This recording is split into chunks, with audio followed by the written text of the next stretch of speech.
Hey guys, so it's been a few days since the live stream and a few days since this whole drama started, which was the Masterless Stellar Fortuna, or basically the thing that makes your characters essentially limit break and go all the way up to level 100. And you know, there has been a lot of discussion about it, and to be fair, I have seen people chill out over time. But myself, what I did is I did make a community post a few days ago giving my perspective, and a lot of people agreed with it. But I thought in this video I did want to expand a bit more on this community post, maybe explain my thoughts a bit more, because for me, as soon as I saw this, I thought it was not that big of a deal. But I've got to be really careful about how I try to explain this, because I'm not trying to rage bait or I guess be unsympathetic to my viewers, but honestly what it is, if you are thinking this is a big deal, I just want to try and shift your perspective. So first of all, I do want to jump a bit ahead here, and I do want to cover the only drawbacks I can really see that are 100% valid. First of all, I know a lot of people are saying the valid criticism that maybe they will balance the end game around this level 100, and that is like a big power creep issue. And the thing with that is, first of all, I do think that's unlikely, but also this video will explain why I think that's kind of irrelevant. I know that sounds a bit harsh, but I can explain it. But the one thing I think is 100% valid for sure is that Hoyo are spending development time on this instead of something else that people have been requesting. And I can see this is where a lot of the frustration can come out from. You know, stuff like replaying limited events, new players being able to play old events. That's something that's already been in Star Rail for ages. Stuff like having actual artifact loadouts. Stuff like resin overflow, that's already been in the other games for ages. I'm sure there are dozens of stuff, maybe hundreds of stuff, that you would have rather they spent development time on than this. And I think that's definitely valid. And the other thing which is quite similar to this is, to be honest, because they decided to do something like this as a way of strengthening your favorite character's stats, I do think this is somewhat of a nail in the coffin for buffing old characters. Not a full nail in the coffin, but this definitely does lower my expectations on the possibilities of there being buffs. Honestly, especially in conjunction with giving the 3 old characters constellations here as well, which is definitely a bit sad because I really loved what they did with Star Rail and the way they buffed all these old fan favorites. And honestly, I'm kind of waiting for the second round of buffs to come because it's been quite a while. But just the idea that they might be going in a different direction in Genshin is a bit disappointing, not gonna lie. Anyway, fundamentally in my post, I thought level 100, I don't really expect it to change anything. For average players who get it rarely, you won't get it frequently enough to have your level 100s be the latest characters and be played in the shield content. And for whales who are pulling enough and you are able to get a lot of level 100s, I did say it a bit crudely here, but they don't care about transformative reactions. They're probably just gonna put level 100s on their main DPSs and get a small damage increase there, and even then the optimal characters are going to be constantly changing, so they either have to keep up with that or they don't have to care either way. Those whales are doing more than enough damage. But I do want to elaborate on this, which is the fundamental idea of my whole post and my whole mentality around it, is that you shouldn't think of this in terms of level 100. All this reward here, what Hoyo are doing is they're basically giving a small reward for high spenders to get like mini constellations. Other games would call this limit breaking, and they will just limit break their characters, get a bit of extra juice out of them. But why you shouldn't think about this in terms of levels, and I was actually looking, I think this post explained it quite well, is that fundamentally if you break it down into actual damage increases, what you get from level 100 for most characters is a very small damage increase, maybe in between 5 to 10% damage, which is the same as maybe a crappy constellation or weapon, especially when you compare it to modern constellations, modern signature weapons. And you know, it is Stellar Fortuna. You do get this material when you get extra constellations, so yeah, that reinforces that. So why are mini constellations for whales not that big of a deal? Well, good thing you asked, because I'm here in Stygian Onslaught, and it's because if you're a whale, you're destroying the end game already. Now, I've managed to clear the hardest content in the game, level 6 dire difficulty with my C0 characters twice now in a row, and you think that's impressive, But I'm not the type of player who's actually going to get any Stellar Fortuna. In fact, on my whole account, the only character I have that is C6 is my C6 Jean. It's kind of weird. I've got like a C1 Keqing here, C3 Diluc. But look at the types of accounts which will actually make use of this level 100. They are destroying the hardest content in the game in seconds. This is a completely different level. Do you think they really care about small damage increases? Yeah, it's a nice thing to have. It's a nice reward for them, but it's just a bit of extra damage on top of the insane damage that they already have. But I guess for the average account, who may be only getting level 100s a few times a year at best, that's probably a bit optimistic anyway. And what my perspective is that normal people, you already have dozens of ways to increase your damage. And this is why I think it's best not to think of level 100 as a big thing, but just as a mid constellation.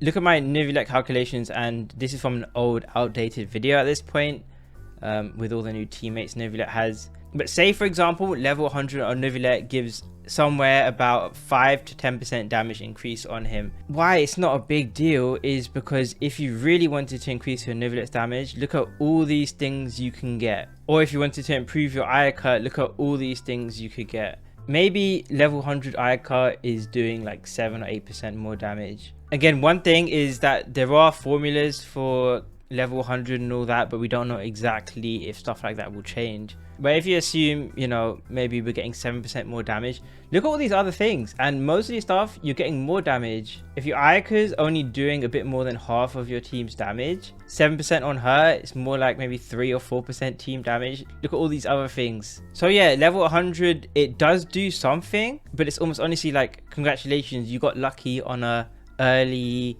mid C1 or a slight weapon upgrade. Look at actual hyper carry teams these days, like a Mulaney team. If you saw my recent Mulaney video, I showed you how getting her C1, her C2, even her weapon, there's so many things you can do on Mulaney that each give like 20 to 30% damage increase, and those are team damage increases, which is massive. You know, any sort of Moika team where she's doing a significant amount of team's damage, getting her weapon, getting some early constellations, there's so much things you can do that will increase your damage massively, and that is a big trend amongst a lot of new teams. There's like dozens of things. Almost anything you do will be a bigger increase, even in a crude way. To be honest, let's say you're getting like 7% damage from a high level, that's probably the equivalent of like 3.5 substats. So like an okay piece like this, if I just got slightly better rolls, that could probably be the same thing. And these are artifacts. Anyone can get good artifacts. It's just purely RNG. Another thing I do want to go into more detail is where I'm saying that whales don't care about hyper bloom or other transformative reactions.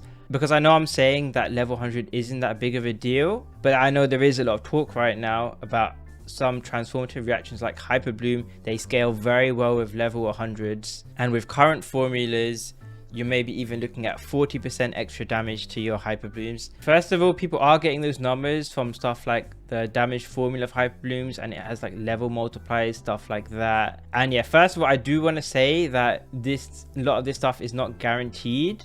The formulas will stay the same. You know, a prime example is burning. Burning was in the game since launch, but it was only like an official reaction that you could really do in your teams in 3.0 with the Dendro release in Natlin. But actually, burning got changed a lot when that came out. But I know in a vacuum, you might be saying in some teams, it's bigger than 5 to 10%. You can get massive damage increases. But I do want to change your mentality that this is just in a vacuum. Let me explain. First of all, to be completely honest, the GC Sim is a nice tool, but personally, I don't like taking it too seriously.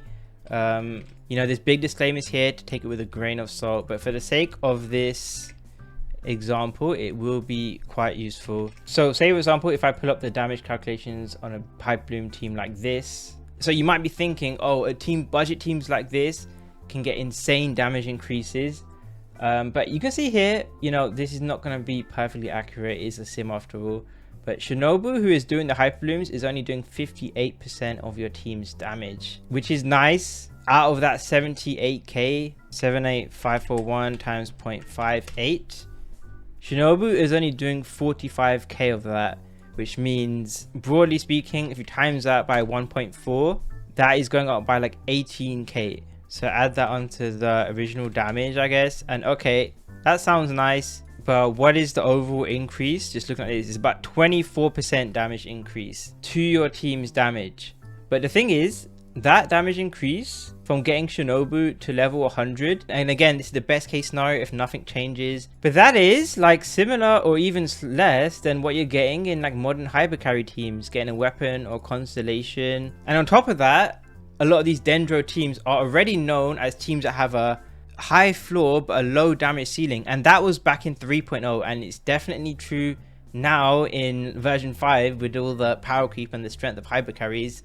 So if you think of that as a good consolation for these teams, well, they don't really have much else. You know, I know Llama's coming out and Llama could be nice, but you're probably still not getting much else. There's not really much more growth you can get. And again, we already know that because whales don't really play these sorts of teams which could get large damage increases from level 100. They're playing their hyper carry teams. You know, like the players who are truly gonna be swimming in level 100s, they're not gonna be getting excited over small damage increases from Hyper Bloom. And that's just the reality of things. Yeah, I'm sure if new characters like Llama and, you know, other sorts of things could change, but fundamentally they will be playing those characters because they're the latest characters, whether they're C6 level 90 or C6 level 100.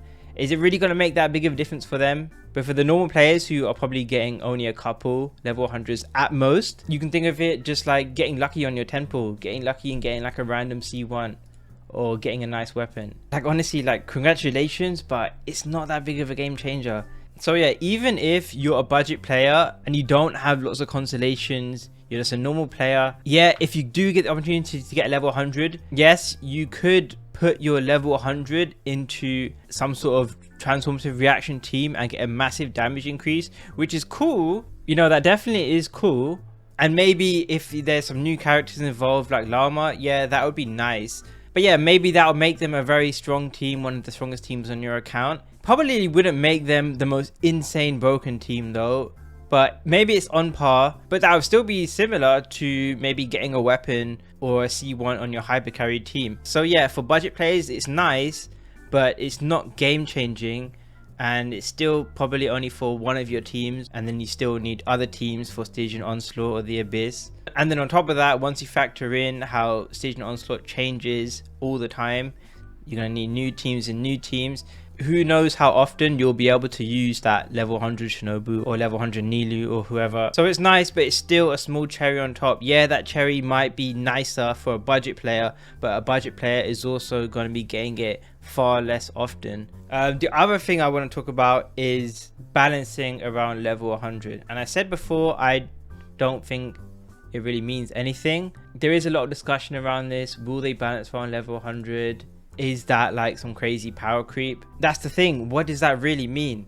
And it all goes back to just thinking of this as like either crappy constellations to like a nice constellation, but it's on a low ceiling team. So if we think about level 100 in terms of that, like just a normal upgrade, then balancing around level 100, all that means is just balancing around a weapon or a constellation.